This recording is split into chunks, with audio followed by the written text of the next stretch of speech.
함께 은혜를 나누고자 합니다. 어떻게 보면 우리의 신앙은 체험의 여정이다, 이렇게 말씀드릴 수 있지 않을까 싶어요. 하나서부터 열까지 하나님께서 은혜를 베풀어 주시고, 그 은혜 속에서 하나님 앞에 감동받고 또 그 눈물 흘리는 그 같은 나날들이 여러분들 각자에게도 또 저에게도 또 수많이 많이 있었던 것을 기억하게 됩니다. 그러기에 우리의 신앙은 어떻게 보면 체험적인 신앙이 되어질수록 우리는 주님을 더 강하게 붙들 수 있다라고 하는 하나의 원리를 찾을 수 있을 것 같아요. 체험이 없이 신앙생활을 하다 보면 굉장히 우리의 신앙이 무기력해지는 것, 그리고 어떤 면에서는 나약하기 이를 데 없는 상황으로 치닫는 모습들을 우리들이 보지 않습니까? 저는 그런 의미에서 다윗이 시편 34편 8절에서 너희는 야훼의 선하심을 맛보아 알지어다, 이런 고백을 했었던 그 심정이 이해가 되는 거예요. 하나님의 은혜가 얼마나 감동스럽고 또 감격스러웠는지 다윗은 그것을 미각적으로 표현했다는 거죠. 하나님의 선하심을 맛을 보아라. 그 말의 의미는 하나님의 선하심을 경험해 봐라, 체험해 봐라, 뭐 그런 말씀이 아니겠습니까? 그런데 그 수없이 많은 체험들 가운데 하나의 우리의 신앙과 또 어떤 면에서는 사역의 분기점을 형성할 수 있는 체험이 있는데, 그것이 바로 성령 체험이다라는 거예요. 그래서 우리에게 있어서 그 하나님의 은혜로 우리가 중생받고, 그리고 예수를 알아 하나님의 천국 백성이 되는 것 누구나 다 감사할 일이지만, 우리 오순절에서는 이와 같이 성령을 하나님이 또 허락하셔서 성령의 권능을 우리들이 받을 수 있는 이러한 분위기를 가리켜서 세컨 블레싱이다, 이렇게 말씀하지 않습니까? 그래서 우리는 이 하나님의 말로 표현이 불가능할 정도로 감사한 이 체험을 우리는 매 순간 날마다 호흡하듯이 우리는 이 부분을 우리가 날마다 경험해야 할 줄로 믿습니다. 2000년 전에 오순절 마가다락방에 요엘이 그 요엘서에서 약속한 것처럼 그 후에 내가 만민에게 내 신을 부어 주리니라고 하나님의 약속을 전했는데, 그 약속이 성취되어진 것이 바로 사도행전 2장 1절로 4절부터 이어지는 성령 임재의 놀라운 역사였다라는 것을 우리 모두가 알고 있습니다. 그 사건을 기점으로 해서 교회가 탄생되어진 것이고, 또 그것을 기점으로 하여서 오늘의 땅끝까지 교회가 세워지고 복음이 증거되어질 수 있었던 것 아니겠습니까? 따라서 우리는 부활하시고 십자가에서 죽으시고, 그리고 부활하시고 승천하셔서 하늘 보좌에 앉아 계신 그 예수 그리스도, 그러나 이제 부활 장래 또 우리들에게 재림하실 그 예수를 우리는 기다리는데, 그 모든 과정에 있어서 우리들이 경험하지 못하면 그 예수 그리스도의 재림을 온전히 준비할 수가 없는데, 그것이 바로 2000년 전에 오순절 마가다락방의 성령의 임재가 오늘날에도 우리들의 삶의 자리의 구석구석에 그 성령의 권능이 임해야 하겠다라고 하는 것입니다. 그래서 오늘 이 본문 말씀을 통하여서 우리들이 은혜를 받고, 특별히 이 생명의 교회의 사도행전적인 그 오순절 마가다락방의 성령의 사건이 바로 이곳 이 자리에 그리고 이 시간에 제2, 제3의 오순절 사건으로 역사되어질 것을 우리들이 믿고 또 경험하는 그런 시간이 되기를 주님의 이름으로 부탁합니다. 먼저 오늘 이 본문 말씀을 통하여서 우리들이 깨달아야 할 첫 번째 부분은 뭔가 하면, 이미 우리는 성령의 권능을 하나님의 약속의 말씀을 통하여서 부여받았다라고 하는 거예요. 이것이 특별한 게 아니에요.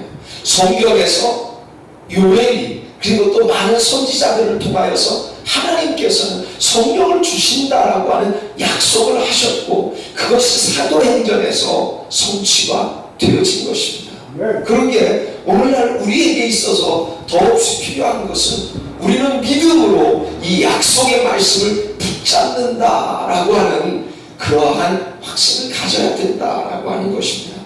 오늘 본문 상반절에 보니까 오직 성령이 너에게 임하시면 너희가 권능을 받고 이렇게 말씀이 되어 있지 않습니까? 바로 두나미스라고 하는 힘과 그 능력인데 그것은 외적 또는 세상적인 권세나 힘이나 능력과는 차원이 다른 그와 같은 놀라운 권능입니다. 그런데 본문에 기록된 성령 임재에 대한 약속은 말씀드린 것처럼 요엘이 언급을 했는데 오늘 그 요엘의 언급이 우리 개인적인 삶 가운데서도 이미 성취되어진 것을 우리는 믿어야 합니다. 성령이 임하게 되면 우리에게는 권능도 뒤따르게 되어지는 것입니다. 예수님께서는 우리들에게 그와 같은 디테일한 부분들을 다 소상하게 말씀해 주셨어요. 그런데 이 기독교 역사 속에서 이 성령과 관련된 그 놀라우신 그 신학적인 주제가 이 기독교 역사 속에서는 잊혀진 주제가 되어져 버렸다는 거예요.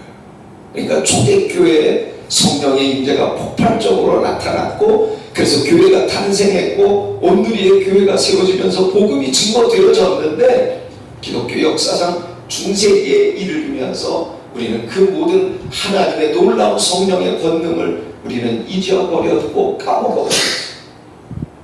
기독교 역사 속에 산발적으로 성령의 역사가 나타났지만 그 성령의 역사는 오늘을 사는 우리의 현대 삶 속에 그처럼 놀랍게 성령의 역사가 폭발적으로 일어난 일들은 그렇게 흔치 않았다라는 거죠. 그래서 우리는 왜 이른비 성령 운동이 초대교회에 나타났던 성령 운동이며 왜 늦은비 운동을 가리켜서 늦은비 성령 운동을 가리켜서 현재 우리가 살고 있는 그래서 주님이 재림하실 때까지 계속해서 역사되어지는 성령의 나타남이다 라고 표현하는지를 우리들이 알아야 하겠다라는 거예요. 왜 잊혀진 주제가 되어져 버렸을까? 왜 성령이 우리의 삶에 성령이 임재하지 않으면 우리의 신앙은 유지, 보수, 지탱해 나갈 수가 없는 거예요. 그런데 왜 기독교 역사 속에는 그렇게 긴 기간의 공백이 있었느냐라고 하는 겁니다.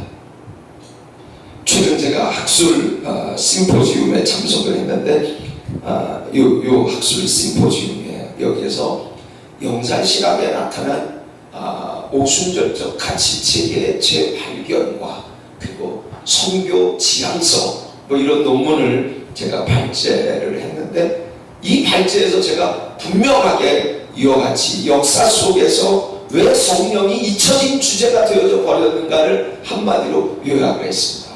그것은 뭐냐면 성령이 사도들의 활동이 끝나면서 그리고 그들이 다 순교를 당하면서 이 세상에서는 사라져버렸을 때 성령의 역사와 은사들도 동시에 멈춰져 버렸고 그리고 이제 성도들의 손에 붙잡혀진 그 정경화 작업이 마무리되어지면서 이제 성도들에게는 성경책이 주어졌기에 우리는 그 성령에 대해서 그렇게 연연할 필요가 없다라고 하는 막연한 그런 분위기가 거의 2000여 년이라고 하는 긴 기간을 사로잡고 나아갔다는 거예요.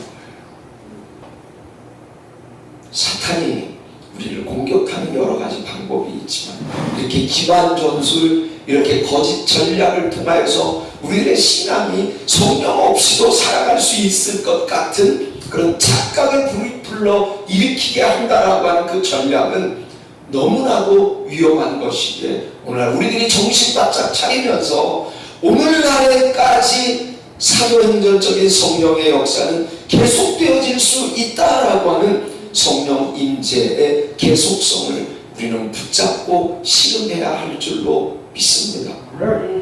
좀 그런 의미에서 성령 임재의 놀라운 역사가 오늘 이 시간에도 나타날 수 있음을 믿고, 그래서 저는 이 부천의 원미동 약대동이라고 하는 이 지역에 성령의 폭발적인 역사를 불러일으키는 생명의 교회가 되기를 주님의 이름으로 축원합니다. 근데 그것은 어떤 교회의 사이즈, 교회가 얼마나 교육 시스템이 잘 갖춰져 있으며 모든 면에서 뛰어난 그런 외적인 조건에 달려있는 게 아니라 가장 중요한 핵심은 성령님을 인정하고 환영하고 모셔드리는 가운데 이와 같은 성령의 역사를 이 지역에서 다시금 일으키는 사명이 그것이다라고 저는 믿습니다. 이미 주님은 우리에게 성령의 권능을 부어주셨어요. 그 약속을 주셨어요. 그 약속을 붙잡고 우리는 요동치 않고 앞으로 전진해 나가는 우리 모두가 되기를 주님의 이름으로 부탁합니다. 둘째로 우리가 생각해야 할 부분은 성령의 권능이 주어지게 되면 우리는 흩어질 수밖에 없다라고 하는 거예요. 오늘 그 본문 말씀의 중간에 보면 예루살렘과 온 유대와 사마리아와 땅끝까지 이르러라고 하는 표현이 있습니다. 근데 이 말에 우리들이 배경을 살펴보면 예루살렘에 성령이 임했어요. 오순절 마가다락방에 성령이 임하지 않았습니까? 성령이 임하고 난 다음에 놀라운 기적의 역사, 은혜의 역사, 별의별 치유의 역사가 다 일어나면서 나눔과 사랑의 역사까지도 초대교회의 모습이 되어져 버리고 전통이 되어지지 않았습니까? 너무나 이상적인 교회였어요. 그런데 하나님은 그 이상적인 교회가 한 곳에 머물러서 그저 거기에서 평안하고 안락함을 누리면서 정착해 나가는 그 자체를 하나님은 원하지 않으셨다는 거예요. 인간은 어떻게 보면 자기 본능이 있어. 좀 더 안락하자, 좀 더 평안해보자라고 하는 인간 본능이 있는데, 우리들이 그 본능에 맡겨진 신앙생활을 하다 보면 모든 게 잘 나가거든. 모든 게 너무나 좋거든. 그렇기 때문에 우리는 이곳에서 뭔가를 하려고 전략들을 세우고 난리를 치는 거예요. 그러나 주님의 뜻은 그렇지 않다는 거예요. 오늘 이 지형을 표시한 이 부분이 우리에게 주는 영적인 교훈, 메시지가 굉장히 크다라고 하는 거예요. 예루살렘은 바로 그곳에서 교회가 형성되어진 모교회였습니다. 그런데 주님은 그곳에 핍박과 박해를 강하게 허락하셨다는 거예요. 그들이 자발적으로 흩어진 게 아니었어요. 하나님께서 핍박을 허용하셨기에 그 교회가 흩어져서 예루살렘 중심으로 모여들던 그 교회가 온 유대와 그리고 사마리아와 끝내는 땅끝까지 흩어지게 되어졌다라고 하는 그 과정을 우리들에게 말씀하고 있는 거예요. 하나님이 처음 아브라함을 선택하실 때 그 아브라함이 있었던 지역은 갈대아 우르라고 하는 지역이고, 그 지역은 그 당시에 세계적으로 번영의 도시였고 세계 최강대국들의 힘겨루게 각축전이 벌어지고 있는 그 위치였다라는 거예요. 그 당시에 아마 석기 시대, 올라가면 청동기 시대인데 청동기 문화를 꽃피우는 그 지역이 갈대아 우르라고 하는 곳이에요.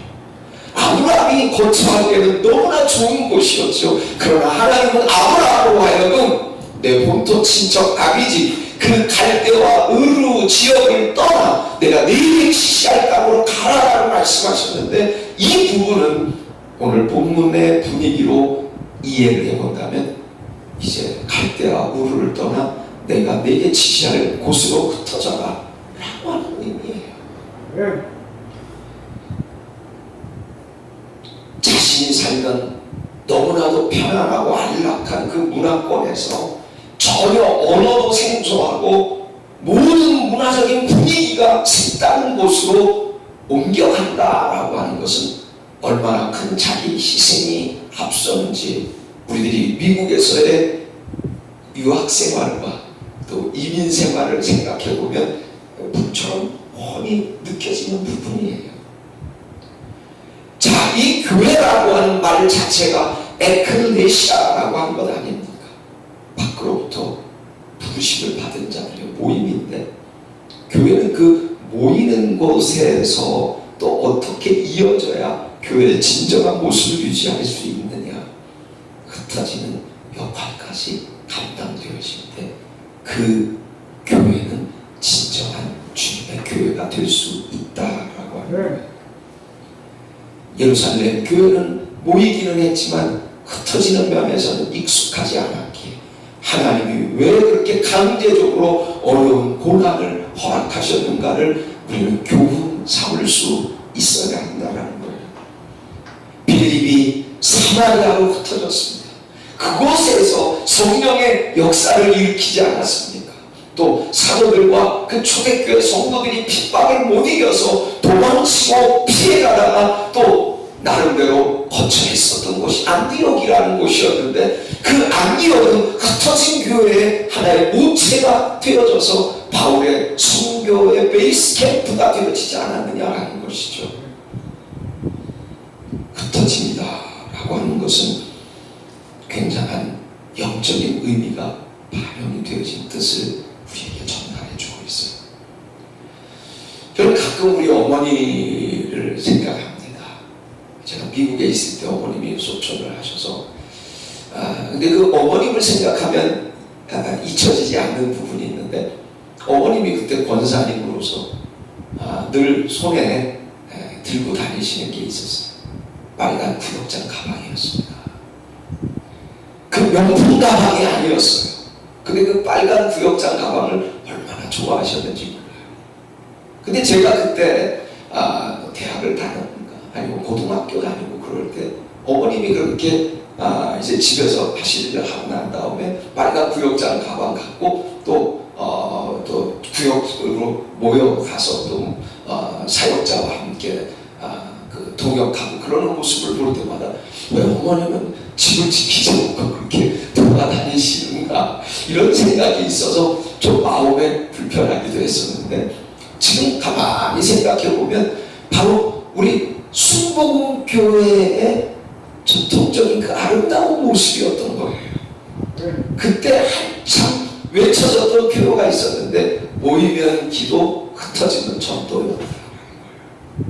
지금은 그런 모습들이 너무나도 많이 사라져버리고 과거의 전통, 과거의 역사의 한 부분을 차지하는 느낌이 들 정도가 되어져 버렸다라고 하는 거예요.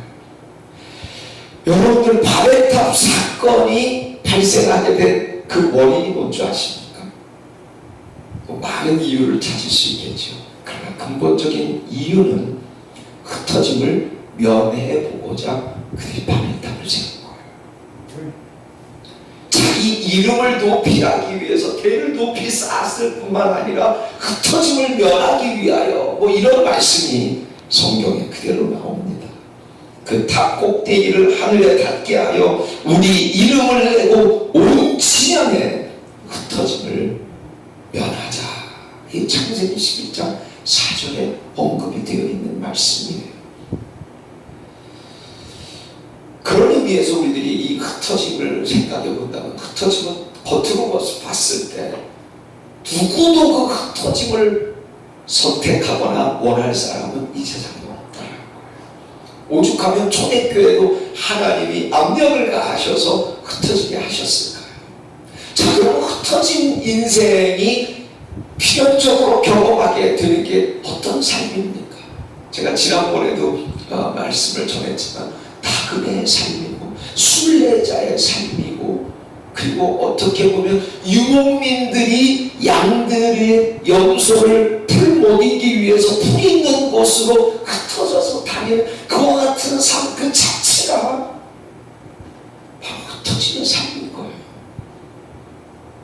되어지지 않기 때문에 얼마나 불안이 있을 수 있는가 상상이 되어지는 부분입니다. 그런데 역으로 생각해보면 흩어지는 하나님의 우리를 위하여 보장해 놓으신 가장 안락한 영원한 처소인 그것을 확보받는 하나님의 배려 차원이 바로 흩어짐에 달려있다는 거예요. 우리는 그런 것 알 길이 없어요. 어떻게 해서든지 바벨탑 그 시대에도 만연했던 것처럼 어떻게 내 이름을 낼까, 어떻게 내가 성취를 한 것들을 많은 사람들에게 명함으로 건네줄까, 어떻게 하면 내가 이곳에서 내가 누리면서 정착하면서 뭔가를 해볼까, 이런 생각뿐인 거예요. 이건 세상 사람이나 그리스도인들이나 숭배 없는 거예요. 여러분들 창세기 1장 28절에 보면 하나님의 축복권이 나오잖아요. 그 말씀이 무엇입니까?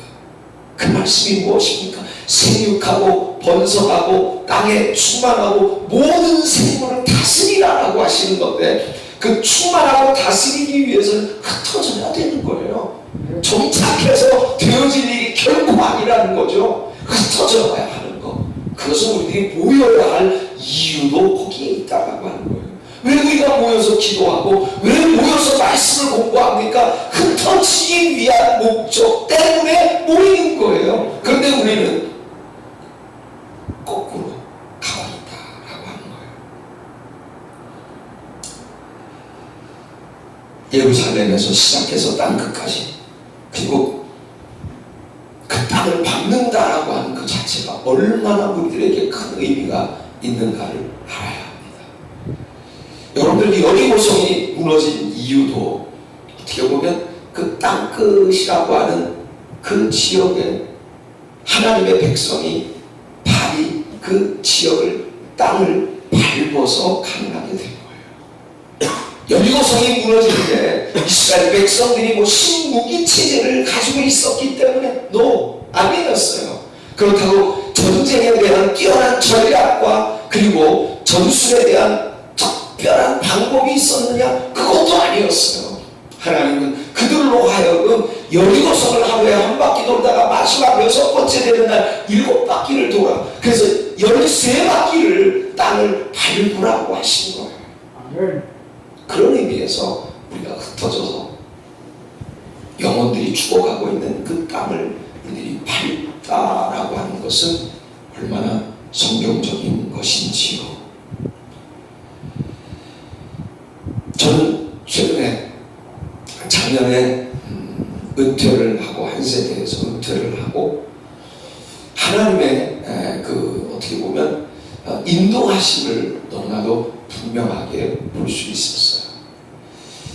어떻게 보면 저는 한 세대에서 사역을 마무리하고 또 그 한 세대와 연결돼서 어떤 사역들이 이루어지지 않을까 이렇게 생각을 했는데, 하나님의 관점은 달랐다라는 거예요.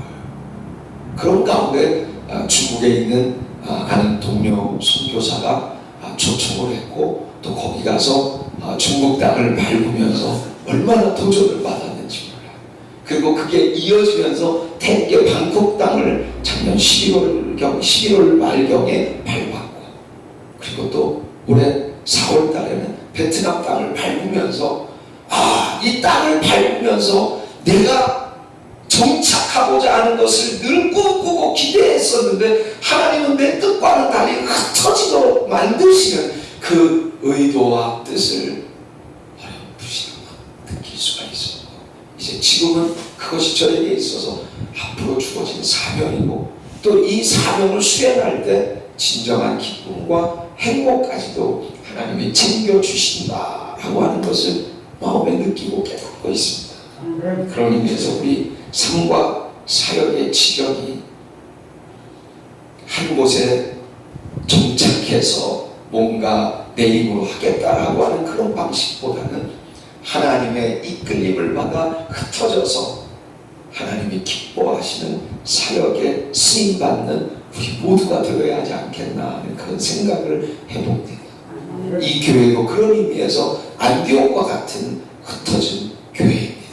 그래서 여기에 흩어져 있는 또 많은 사람들을 이곳에 모아서 훈련시키고 또 그 훈련받은 사람들이 또 흩어질 수 있도록 그 순기능이 계속되어질 수 있도록 우리가 같이 기도하면서 합심해서 나가야 할 줄로 믿습니다. 마지막 결론입니다. 마지막 결론은 우리는 흩어져 복음의 증인이 되어져야 합니다. 본문 하반절에 보니까 내 증인이 되리라 이렇게 말씀하고 계시지 않습니까? 증인이라고 하는 것은 굉장히 법적인 용어예요.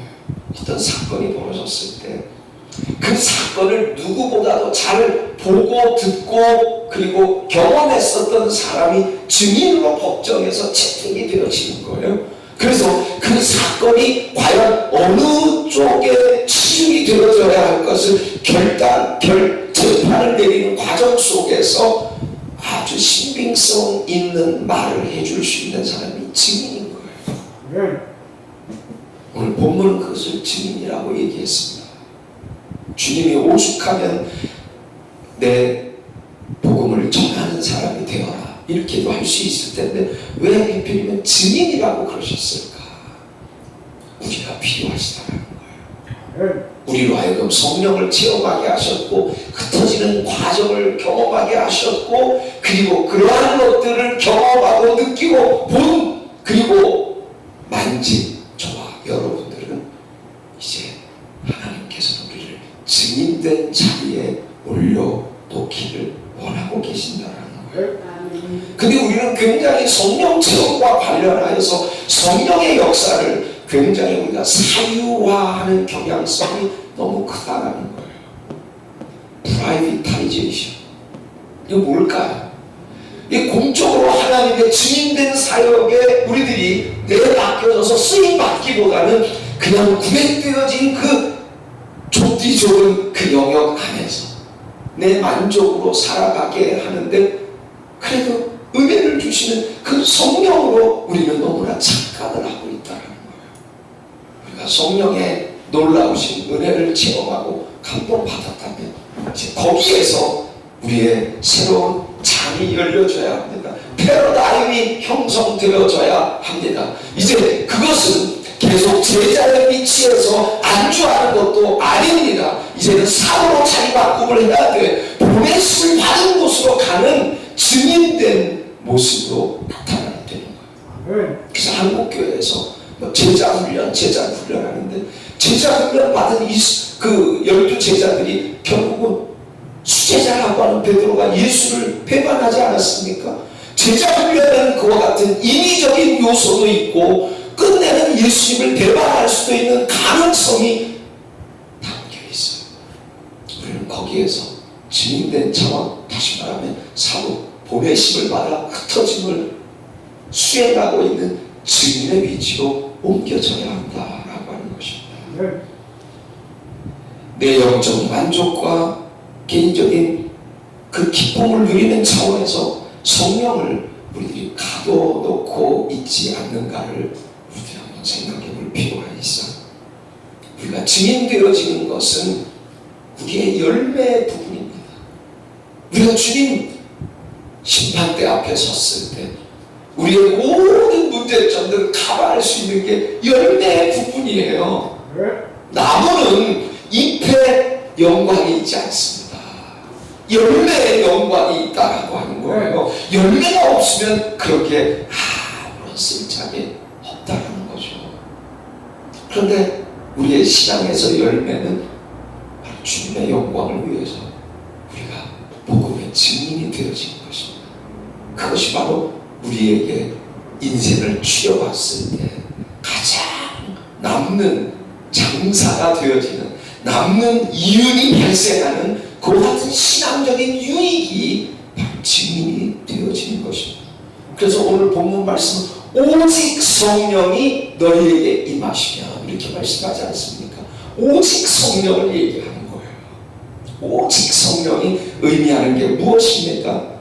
나는 시간적으로 언제나 항상 늘 성령과 함께 동행하면서 살아가겠노라 라고 하는 그런 의미입니다.